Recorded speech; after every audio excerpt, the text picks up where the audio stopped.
Olá, muito boa tarde para você. Estamos começando o Ponto de Vista aqui na TV Câmara Campinas e hoje nós vamos falar sobre a Lei Maria da Penha e a mudança nessa lei que permite maior rapidez na concessão de medidas protetivas. Você sabe que a Lei Maria da Penha foi sancionada em 7 de agosto de 2006 pelo presidente Luiz Inácio Lula da Silva, inicialmente com 46 artigos que foram distribuídos em 7 capítulos. E esses artigos e capítulos criam mecanismos para prevenir e coibir a violência doméstica e familiar contra a mulher, tudo em conformidade com a Constituição Federal. Recentemente, a lei teve mudanças e a ideia é trazer mais benefícios para as mulheres vítimas de violência doméstica. Para conversar com a gente hoje no Ponto de Vista referente a esse tema, nós convidamos a advogada criminalista Emily Baleiro. Seja bem-vinda, prazer em receber você aqui na TV Câmara Campinas. Olá, Rubia, eu quem agradeço por abordar, por convidar a gente para falar sobre um tema tão importante. Importantíssimo, né? Mas primeiro, assim, antes de falar sobre a questão da alteração da lei, eu gostaria, doutora, que a senhora explicasse para a gente sobre Maria da Penha. Muita gente fala da Lei Maria da Penha, mas quem foi? Quem é, aliás, Maria da Penha? Quem é Maria da Penha e por que surgiu a lei com o nome dessa mulher? Bom, a Lei Maria da Penha, ela surgiu na tentativa de coibir, de prevenir e de reprimir com maior severidade os crimes contra a mulher, né? As agressões físicas, psicológicas, patrimoniais contra a mulher. Até 2006, o que a gente tinha era uma lei, a 9.099 de 95, que era uma lei que tratava esse tipo de crime com menor rigor, como crime de menor potencial ofensivo. Então, o agressor, ele, no máximo, tinha uma punição de restritiva de direito, né? De uma prestação de serviço à comunidade, de pagar uma cesta básica. Então, a gente não tinha efetividade. Com essa lei, a Lei Maria da Penha, em 2006, então a gente tem um outro cenário, né? A gente tem um cenário que prevê política pública, né? Que tem ali instrumentos muito importantes no sentido de prevenção e de repreensão, porque possibilita a prisão em flagrante do agressor, possibilita a prisão preventiva e prevê ali também muitas medidas de urgência na tentativa de fazer sanar, né, de sanar ou diminuir, pelo menos, mitigar as agressões, a violência de gênero. Com relação a Maria da Penha, a gente sabe, né, que é uma história de luta de uma enfermeira que sofreu durante 6 anos agressões, que teve 2 tentativas de assassinato contra si, né, por meio do seu companheiro, e que resultou, depois de 19 anos, ela finalmente conseguiu a punição do seu agressor, e a luta dela está transcrita no livro que ela escreveu, Sobrevivi, e após, né, essa luta dela, ela virou referência para as mulheres no sentido de luta aí pelos direitos e no sentido de proteção das mulheres. Eu pergunto, doutora, porque é importante que as pessoas que estão em casa saibam, né, que existe a Lei Maria da Penha, o que é a Lei Maria da Penha e também quem é Maria da Penha, essa mulher aí que sofreu muito e que lutou pelos seus direitos e através dela nós também estamos aqui conquistando os nossos direitos também. A Lei Maria da Penha é considerada pela ONU como uma das 3 leis mais avançadas do mundo, né,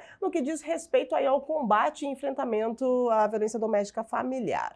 Em contrapartida, olha só, gente, no primeiro semestre de 2022, o Brasil bateu um recorde de feminicídios, registrando cerca de 700 casos no período. Em 2021, mais de 66 mil mulheres foram vítimas de estupro. Mais de 230 mil brasileiras sofreram agressões físicas por violência doméstica. Doutora, no seu ponto de vista, em que proporções a Lei Maria da Penha ainda tem que avançar para melhorar essa situação, para minimizar esses atos de violência que são tão... Infelizmente, a gente coloca assim, a gente vê todos os dias nos jornais. Nós estamos conversando aqui, mas infelizmente nesses momentos que nós estamos aqui, tem mulheres sendo vítimas de feminicídios, sendo vítimas de agressão. O que deve ser feito para melhorar isso? Olha, Rubem, é uma pergunta muito importante e muito complexa para ser respondida, porque veja, nós temos uma lei que ela não tem nada que a gente possa criticar em termos de legislação. A lei, ela é perfeita. Ela tem mecanismos ali de prevenção, de repressão. O problema se dá na implementação dessa lei, né? A gente tem uma lei que não tem a previsão ali, e isso seria uma crítica, de dotação orçamentária para a implementação de política pública. Perfeito. Então, a gente tem ali, por exemplo, a casa-abrigo, né, que seria o local para onde as mulheres deveriam ser encaminhadas em caso de violência ali no lar. Só que a gente tem pouquíssimas casas-abrigo nas capitais, né? A gente não tem a difusão disso. A gente tem ali também a previsão de encaminhamento do agressor para fazer uma reeducação para que ele não reincida, para que ele não cometa isso de novo. Sim. Porque isso é importante também. E a gente tem evidências de que as pessoas que participaram, os agressores que participaram, tiveram uma melhora significativa, não voltaram a fazer a mesma coisa. Só que isso não tem sido implementado. Então, a gente está pecando ali no sentido de precisamos cobrar dos gestores públicos a atenção para esse tema. Isso é um problema social, a sociedade precisa entender que isso é um problema de todos, né? E é um problema tão estruturado, tão enraizado, tão arraigado no nosso sistema de relação de poder, que a gente não consegue resolver criando mais uma delegacia, criando mais um juizado, ou criando uma lei que está lá, escrita, posta, mas que não tem nenhuma discussão, que não está ali no currículo pedagógico para que as pessoas entendam o que é o problema da desigualdade de gênero. Então, é um problema de dominação, de violência pela dominação. E isso precisa ser tratado tão estruturalmente como ele está posto hoje na sociedade. Então, se a gente tem um problema que ele é cultural, a gente precisa resolver culturalmente também. Não basta uma lei, não basta uma outra delegacia, um outro juizado. Isso não vai resolver. E é isso que a gente tem visto na prática. Exato. Então, os números continuam subindo. A gente tem lei que torna o feminicídio crime hediondo em 2015 e desde lá os números subiram. A gente tem lei posterior a 2015 que torna o feminicídio um crime hediondo. Então, a gente entende, e quem trabalha, né, ali no dia a dia entende que só a repressão ela não funciona, ela não resolve. Exatamente. Olha só, nós temos mais dados, nós somos a fundo nesse ponto de vista na questão da pesquisa, porque trouxemos dados que é importante quando nós falamos da violência contra a mulher, porque às vezes as pessoas não têm nem noção, mas o número de crimes cometidos contra mulheres aqui no estado de São Paulo, gente, teve forte alta no primeiro trimestre deste ano, em comparação ao mesmo período do ano passado. Entre os índices aí que se destacam, infelizmente, feminicídio, que aumentou 24%. A ameaça... mas ameaça também é crime? Daqui a pouquinho a doutora responde. A ameaça cresceu 70,8%. A lesão corporal dolosa teve uma elevação de 13,8%. E olha só, gente, existem relatos que mulheres, né, dizem que, quando vão denunciar, se sentem desrespeitadas e humilhadas nas delegacias de polícia e até mesmo nas delegacias da mulher, ou seja, espaços que deveriam ser preparados para acolher a mulher em situação de violência, né, e acionar a Lei Maria da Penha, acabam deixando a mulher aí numa situação mais constrangedora. No seu ponto de vista, doutora, em relação a essa realidade, o que deve ser feito? A gente pode afirmar isso? Isso são resultado de pesquisas, né, que nos mostram essa situação. Sim, Rúbia. Não só o atendimento nos locais que deveriam acolher, mas a sociedade como um todo já tem uma desconfiança em relação a uma denúncia feita por uma mulher. Então, nesses lugares, isso é mais crítico porque se trata de uma violência institucionalizada. Né? O local para acolher, a gente vê na prática que são pessoas despreparadas. Então, o que precisa é capacitação desses profissionais, para que entenda o tipo de situação que está lidando ali, né?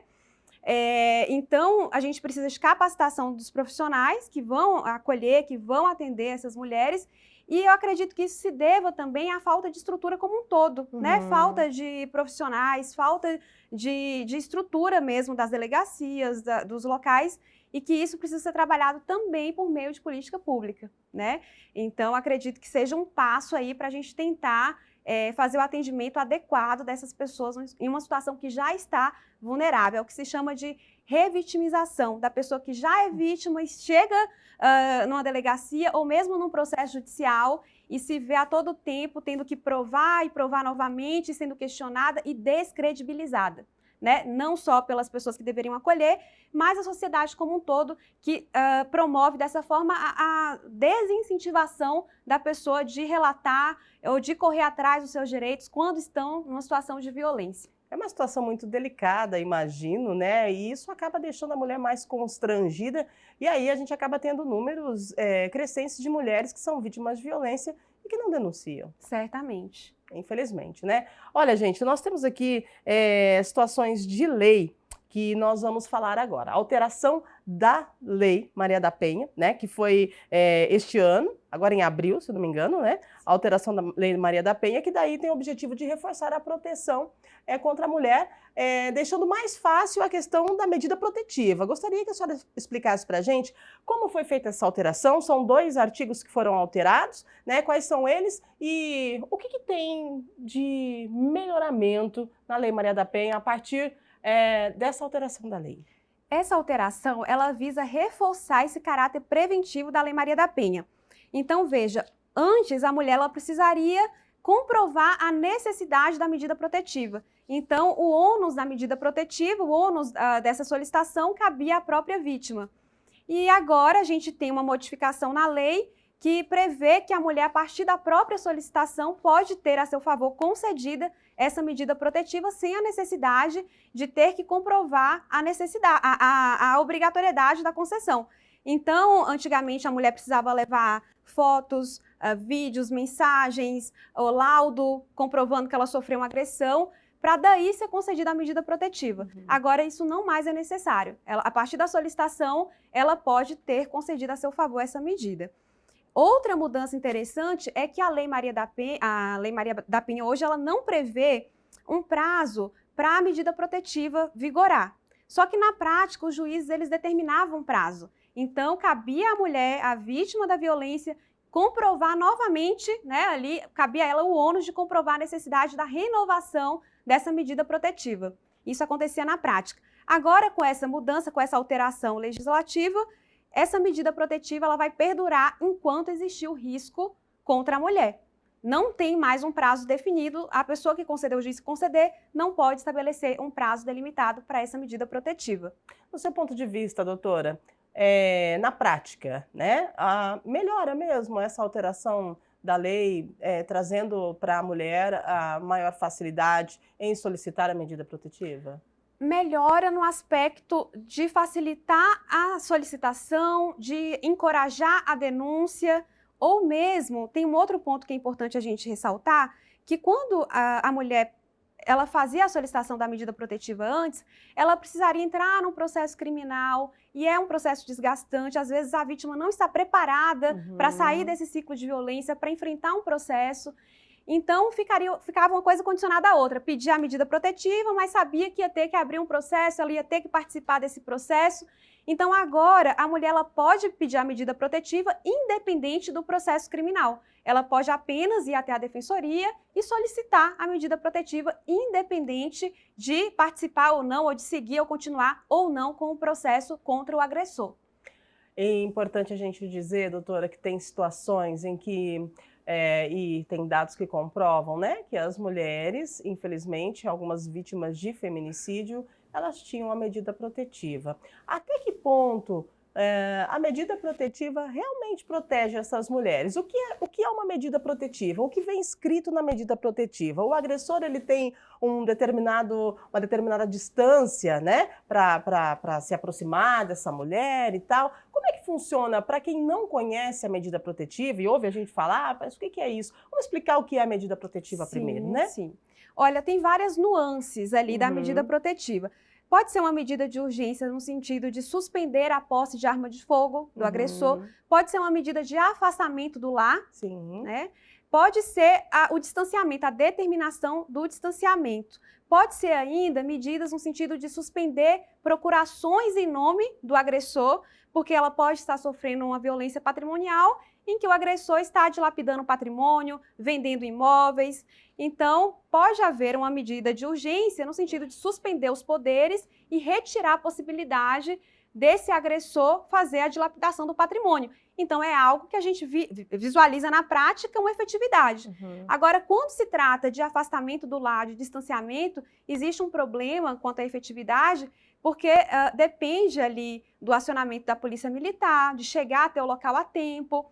Então, isso, na prática, muitas vezes a gente tem ali uma falha porque depende de um efetivo para fazer cumprir aquela medida, né? Então, isso é Assim, algo que realmente a gente não consegue viabilizar 100% na prática. isso é lastimável, né, doutora, porque tem algumas mulheres que foram vítimas de feminicídio, que tinham medida protetiva e que o agressor e o assassino, né, ele não precisou chegar perto da mulher para disparar uma arma de fogo. Exatamente.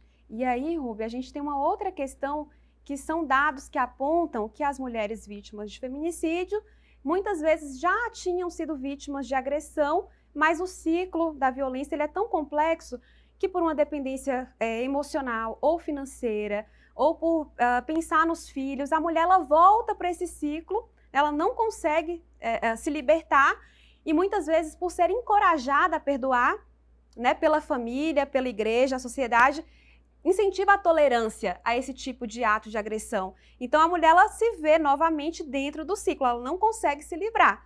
Então, ela já teve ali um escalonamento da violência, que é padrão nesse tipo de comportamento, que começa com xingamento, que começa com humilhação, então passa da violência psicológica para a agressão física, e na agressão física a gente já tem ali uma situação de risco que muitas vezes resulta no feminicídio, infelizmente.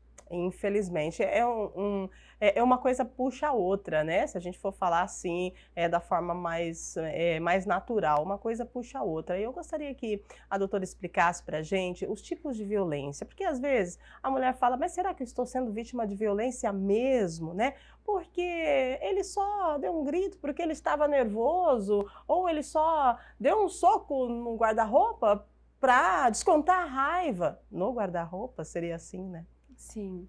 Bom, a gente tem, na própria Lei Maria da Penha, os tipos de violência. A gente tem a violência psicológica, que a gente pode citar humilhações, constrangimento, xingamentos. A gente tem a violência moral, né? Compartilhar vídeos íntimos, fotos íntimas.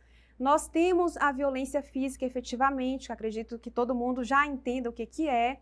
A gente tem a violência patrimonial, que é essa que eu acabei de comentar, que é a dilapidação do patrimônio da vítima. E temos ainda a violência sexual, que é a violência ali, por exemplo, podemos citar o caso em que a mulher ela não consente com a relação sexual e o companheiro, o marido, entende que ela não tem o direito de recusar. Um adendo, doutora. A senhora toca num assunto muito importante, porque a maioria das mulheres com quem eu tenho relacionamento, com quem converso, a gente tem grupo de mulheres que nós discutimos essas situações, porque são situações importantes de termos informação correta, né? A senhora me fala sobre abuso sexual. E aí, abuso sexual acaba de nos dizer que não é só com pessoas que você não conhece ou que cometem aí o ato do estupro, mas sim também com o esposo. Isso pode acontecer. Claro, sim, nós temos inclusive a figura do estupro marital. Uhum. Então, é justamente esse desrespeito à liberdade sexual do parceiro ou da parceira, né? No caso, a mulher ela tem o direito de falar não, inclusive para o companheiro, para o esposo. E como pode ser a orientação, né, para esse casal, fugindo um pouco aqui da questão, mas isso me chama muita atenção, é importante para as mulheres que estejam nos assistindo, né, a orientação, assim, para esse casal que não está aí vivendo muito bem e que aí não estão, né, mantendo as relações, e aí a mulher diz não, mas o homem diz que ela tem que cumprir aí o papel de mulher, que infelizmente tem muitos casamentos que ainda vivem naquela cultura bem antiga. Sim. O grande problema desse tipo de situação é que é algo numa esfera muito íntima. Uhum. Então, o primeiro passo é a autoconscientização dessa mulher de que o que está ocorrendo não pode ocorrer, né? Que é uma situação que é extremamente cruel para a mulher e que ela não tem que aceitar, que ela não precisa aceitar. E a partir disso, ela precisa procurar redes de apoio, acolhimento ali na rede primária, que são os vizinhos, que são os amigos, para ela conseguir sair desse relacionamento que já está no nível ali de abuso físico, abuso sexual.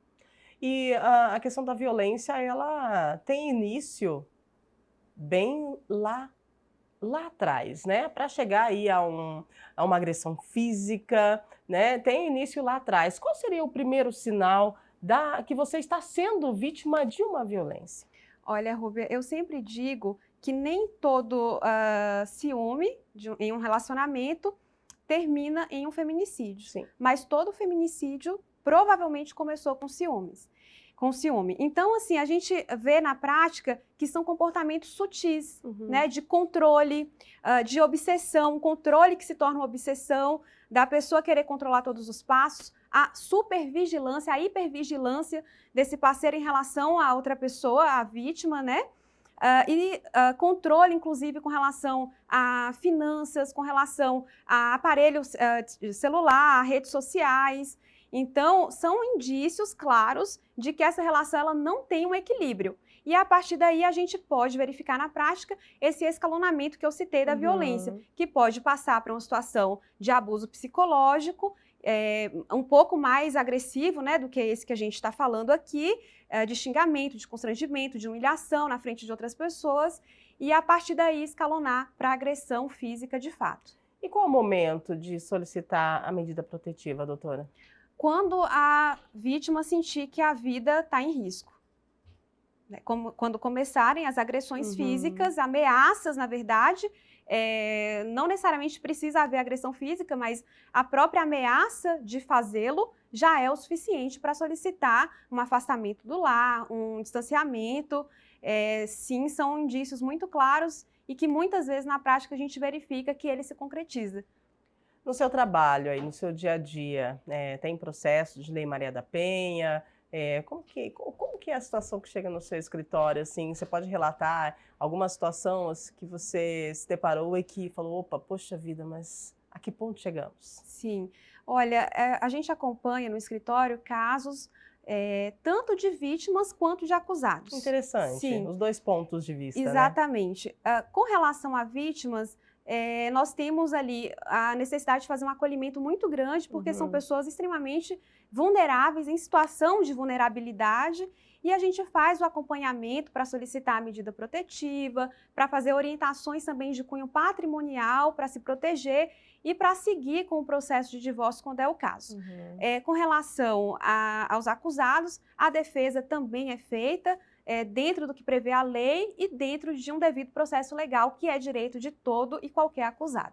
Então, referente ao acusado, né, ele passa aí por um tratamento, né? Ele precisa, porque você havia me dito que antes, né, de entrarmos no ar, que muitas das vezes o acusado comete, né, a violência, mas não pode ser que não tenha o entendimento correto do que ele cometeu violência, né? Não precisa necessariamente ser a violência em si, o ato, né, consumado, mas um empurrão, um xingamento, né?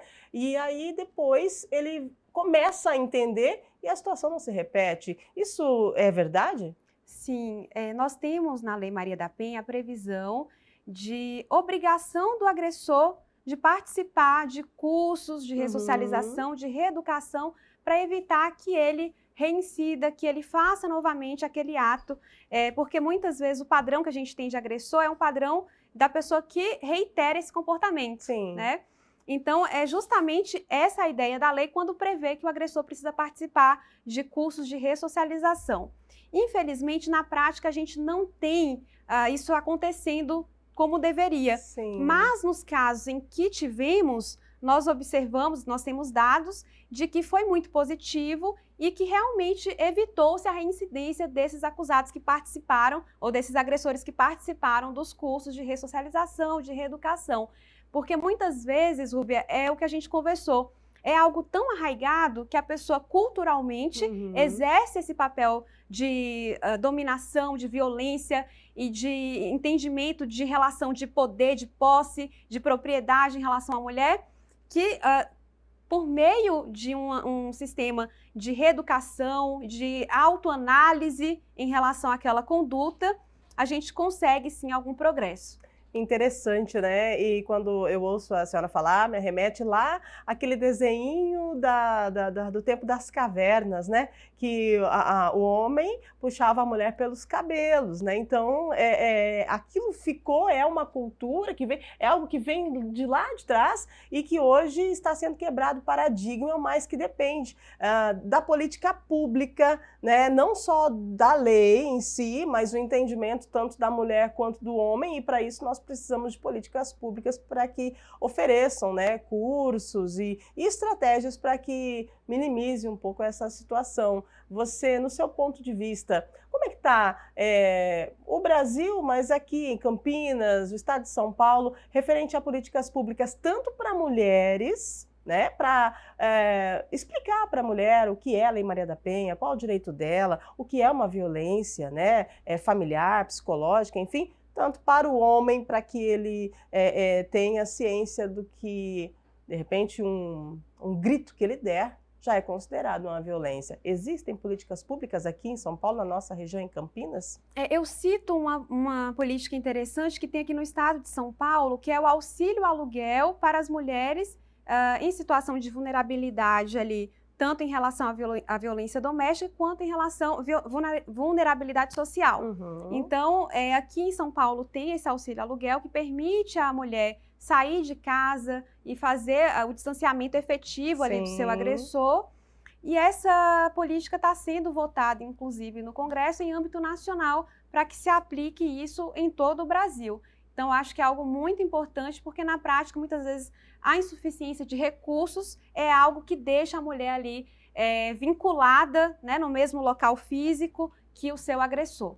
Importante, e da maioria das vezes as mulheres que são obrigadas a ficar é porque não tem como, ela se dedicou aí vamos colocar um exemplo, 10 anos para a família, né? E aí ela acaba se deparando em uma situação de ter que sair de casa com o filho, mas ela não atualizou no mercado de trabalho, ela não tem como se sustentar e acaba se submetendo a essa situação de violência, né? Exatamente. E um fato assim muito triste que a gente constata, Rúbia, é que a casa, que deveria ser o lugar de proteção, de abrigo, de acolhimento da mulher, é um local de risco. A gente viu na pandemia os números crescerem muito em relação à violência doméstica, e foi o momento em que as mulheres estavam recolhidas no lar por conta do distanciamento, por conta do isolamento social, e elas ficaram ali presas com seus agressores, e a gente constatou um aumento de 400% em denúncias de terceiros em relação à violência doméstica.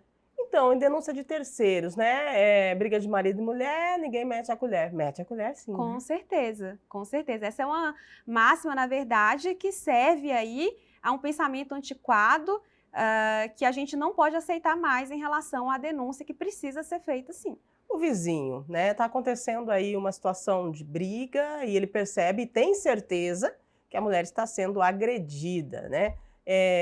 Ele pode, deve acionar a polícia? Sim, com certeza. Uhum. A gente chama de rede primária Sim. essas pessoas que têm o contato mais próximo ali com a mulher, que está em situação de violência, como os vizinhos, os amigos, a família.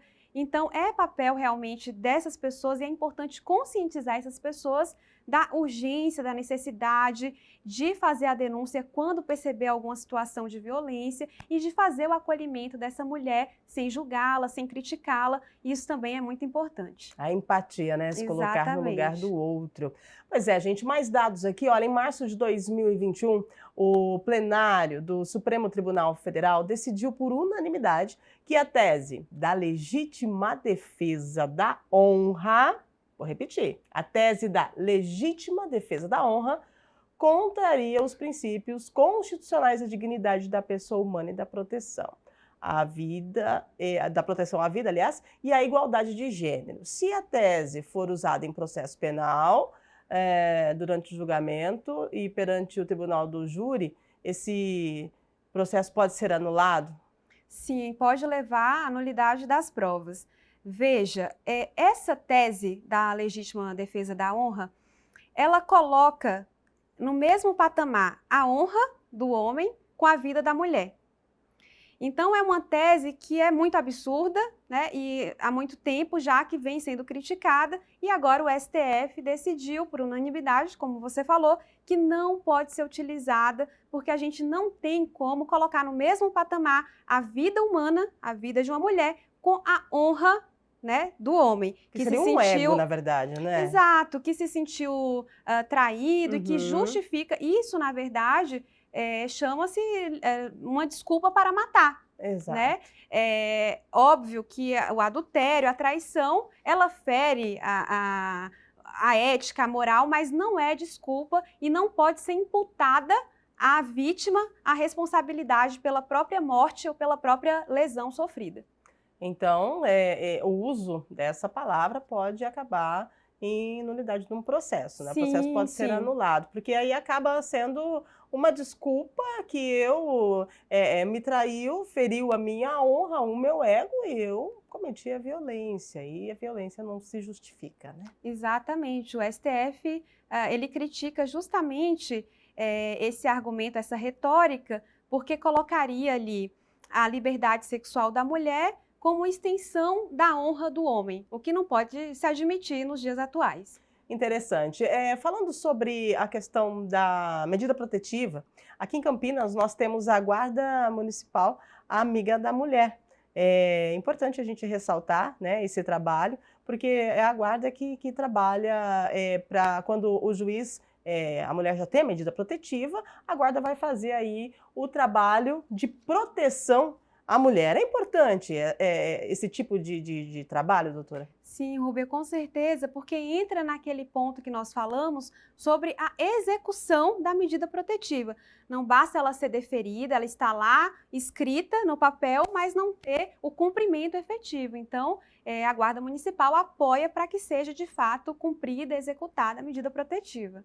A gente fala de uma situação muito delicada, né? Que, infelizmente, a mulher ela ainda tem medo. E a gente sabe que sair de um ciclo de violência é um processo difícil e muito doloroso, mas a gente sabe também que nós, mulheres, não estamos sozinhas e a gente não precisa sofrer mais durante anos em silêncio, como era antigamente, suportando todos os tipos de violência dentro do nosso próprio lar, o lugar onde deveríamos ser acolhidas e amparadas. A pergunta que eu tinha para fazer à doutora agora era se você concorda que dentro da casa é um dos lugares mais perigosos para acontecer aí, né, para se cometer uma violência doméstica. Você já me respondeu antes, mas eu gostaria que você explanasse um pouquinho mais sobre esse assunto. Infelizmente, dentro de casa, e eu acredito que, me corrija se eu estiver errada, essa tese ela foi, deu mais peso para ela mediante a situação que ocorreu na pandemia?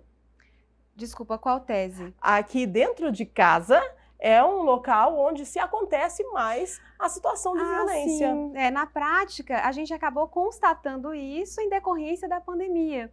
Mas já tínhamos números no sentido de que, por exemplo, abusos sexuais ocorrem no âmbito ali familiar, né? Pais, tios, primos, vizinhos. A violência contra a mulher geralmente é praticada pelo parceiro, né? Ou pelo ex-companheiro. Então, a gente tem violência contra homens, sim, só que são ali violência urbana, né? Não é violência dentro do lar. Já em relação à mulher, os números e os índices estatísticas demonstram que são violências que ocorrem ali dentro da casa, dentro do lar. E no seu ponto de vista, doutora, a inserção da questão da violência, da questão Lei Maria da Penha, da questão direito da mulher, né, que hoje em dia é algo que tem se batido muito, que as mulheres têm buscado informação, né, deveria ser ensinado lá na base, lá na escola. Sendo assim, será que, no seu ponto de vista, nós teríamos aí um futuro com menos violência feminina? Com certeza, é aquilo que a gente tinha falado, no sentido de que uma mudança estrutural depende de novos ensinamentos também dentro da escola, essa visão de que é realmente a igualdade de gênero, por que ela é necessária. Então, acredito sim que precisava ter no currículo pedagógico a abordagem desse tema, para a gente conseguir tratar na raiz. A gente sabe que é a educação, né? O caminho para a gente resolver grande parte dos nossos problemas como sociedade. entendo que esse também é o caminho para tratar da violência de gênero. E é tratar da violência de gênero, como a senhora diz, né? Então, ensinar meninos e meninas e todas as crianças, enfim, para que aprendam e entendam o que é a violência e aprender aí, quem sabe, vão trilhar um caminho bem diferente do que a gente tem visto ultimamente, né, no Brasil, no estado de São Paulo e em outros estados aí do nosso Brasil. Infelizmente, a violência ela tem sido muito grande contra as mulheres, né? Sim. E eu gostaria de saber uma dica aí para as mulheres que estão em casa, para que elas que estejam nos assistindo, elas aprendam a reconhecer quando elas estão sendo vítimas de violência e qual momento que elas podem acender o alerta para um possível pedido de medida protetiva. Olha, essa questão da dica para as mulheres é uma coisa que é muito particular, porque depende primeiro da mulher se autoconscientizar de que ela tem direito a uma vida sem agressão. Então, essas orientações, conselhos de tolerância, de tenta mais uma vez, ela coloca em risco a vida da mulher. Então, o primeiro passo é de autoconscientização de que a mulher tem direito a uma vida sem violência, a uma vida pacífica, uma vida equilibrada. Então, esse é o primeiro passo. A partir do momento em que forem constatados sinais de humilhação, de constrangimento, já é um passo, já é um primeiro alerta. Depois que começa a ir para a agressão física, já é o momento de procurar a rede primária, que são os amigos, acolhimento dos vizinhos, dos familiares, e procurar também ajuda especializada por meio das instituições, as redes de assistência que temos hoje. Temos o Centro de Referência de Atendimento à Mulher, que presta um auxílio psicossocial, que presta informações jurídicas relevantes para essa mulher conseguir respaldo nesse momento de vulnerabilidade. Gente, quanta informação aqui no nosso ponto de vista. Nós estamos recebendo a advogada criminalista Emily Baleeiro, que falou um pouco sobre a Lei Maria da Penha e também sobre as alterações da lei, a alteração que acaba facilitando um pouco mais o seu pedido, né, quando você pede a medida protetiva. Nós estamos quase acabando, doutora. Quero agradecer, né, a sua participação, compartilhar as informações, o conhecimento, porque acredito que é assim que as coisas podem ser transformadas, né? A mulher ela ainda precisa de muito conhecimento, de muita informação e precisa também saber que acima do conhecimento da informação ela precisa querer. Se a gente quer, a gente consegue. Não adianta também ter a informação e a gente não querer, né? A zona de conforto é um lugar legal, um lugar bonito, mas nada cresce lá. Com certeza. E só para finalizar, Robê, quando a gente fala de violência de gênero, a gente não fala só da violência do companheiro contra a companheira. A gente fala da violência em razão do gênero feminino, que pode ser uma violência, inclusive, por outros familiares, pelo pai, pelo avô, pelo tio, pelo primo. Pelo fato de ser mulher, Pelo fato de ser mulher. E a gente tem, como sociedade, uma cultura de violência. A gente teve violência nas escolas, né, para ensinar por meio da violência. A gente ainda tem uma sociedade muito violenta. Então, eu gostaria de ler um poema da Rupi Kaur a respeito da violência, né, que ela é entranhada, ela começa ali no seio familiar. Toda vez que você diz à sua filha que você grita com ela porque a ama, você a ensina a confundir raiva com bondade, o que parece uma boa ideia, até que ela cresce e passa a confiar em homens que as machucam porque eles se parecem demais com você. Poxa vida, que profundo. Impressionante, verdade. Doutora, então assim a gente fecha. Né, fechamos aqui a sua participação no Ponto de Vista. Quero convidar para vir mais vezes para a gente abordar mais temas. Você tão uma menina, praticamente já trabalhando aí, advogada criminalista aqui em Campinas. Parabéns, viu? Parabéns aí pela garra, pela ousadia e obrigada por compartilhar o seu conhecimento conosco. Eu quem agradeço, espero voltar mais vezes. Maravilha, gente. Esse foi o nosso Ponto de Vista e nós vamos ficando por aqui. aqui, lembrando que a violência doméstica normalmente não começa com espancamento ou ameaça de morte. Os casos sempre se iniciam mais suaves, com pequenas agressões verbais, que podem causar feridas morais que se intensificam com o passar do tempo. Se você estiver sofrendo aí algum tipo de violência psicológica ou moral, mesmo física, busque ajuda imediatamente, não espere a violência evoluir. Converse com a sua família, procure unidades de saúde, centros de referência da mulher ou a polícia. Não se cale, denuncie. Ligue 180. A Central de Atendimento à Mulher em todo o Brasil está disponível para a gente. E aqui em Campinas, mulheres que são vítimas de violência doméstica e que possuem medida protetiva podem solicitar este apoio da Guarda Municipal. Basta ligar 153. Você não está sozinha e juntas somos mais fortes. Um grande abraço e até a próxima semana com mais um Ponto de Vista aqui na TV Câmara Campinas.